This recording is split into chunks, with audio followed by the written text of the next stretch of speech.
Hello' বন্ধু বান্ধৱীসকল, শুভ দুপৰীয়া। আজি মই কি বনাইছোঁ চাওকচোন। এয়া দৰুণ শাক, দৰুণ শাক সকলোৱে চিনি পায়। আমাৰ এইপিনে নগাঁৱৰ পিনে দৰুণ শাক বুলি কোৱা হয়, কিছুমানে দুলুমভোগ শাক বুলিও কোৱা হয়।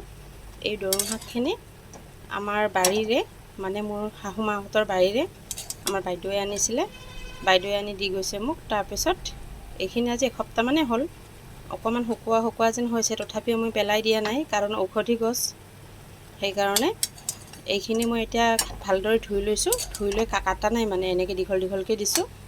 আৰু তাত অকণমান পানী দি পিনে, পানীখিনি গৰম হোৱাৰ পিছত দৰুণ শাকখিনি দিছোঁ, আৰু পিঁয়াজ, নহৰু, কেঁচা জলকীয়া দিছোঁ, অকণমান নিমখ দিছোঁ। তেল এটোপাও দিয়া নাই, বিনা তেলতে। আৰু এয়া অকণমান আপোনালোকে দেখিছে যে কলৰ খাৰ দিছোঁ, মানে ভীমকলৰ যে খাৰ বনোৱা হয়, এই খাৰটো দিছোঁ।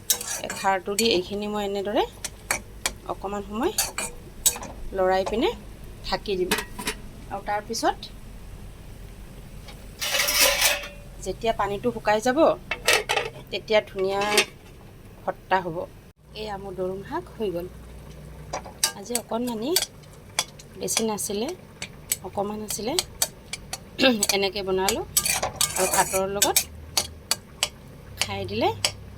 মোৰ অকণমান যদি বেমাৰো আছে, গাটো বেয়া বেয়া লাগি থাকিলে, জ্বৰ ভাৱ হৈ থাকিলে, এলেহুৱা ভাৱ হৈ থাকিলে, আকৌ যদি ভোক নালাগে, তেতিয়াহ'লে আমি এনেদৰে দৰুণ শাক যদি অকণমান ভাতৰ লগত খাই দিওঁ, তেতিয়াহ'লে আমাৰ গাটো বহুত পাতল পাতল লাগি যাব।